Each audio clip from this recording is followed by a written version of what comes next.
Hey, what's up everybody? I know it's been a while, but we're back with the Breaking the Basics series. This time we're going to look at a simple knee spin in your footwork. It's a great way to add a bit of variety to your movement and footwork, so let's check it out and see how to do it. Alright, so first thing you're going to want to learn and get down is the basic knee switch. This is going to help us build momentum for the spin.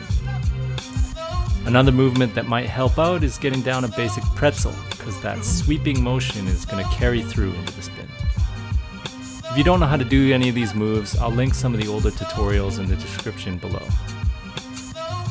Once you've got those down, piece them together until you've got some decent momentum going. Remember to tuck the swinging leg in and try and straighten your body up so that you have a more centered spin point. After that, it's just trying to find that sweet spot and ride it out and experiment with how you want to use it.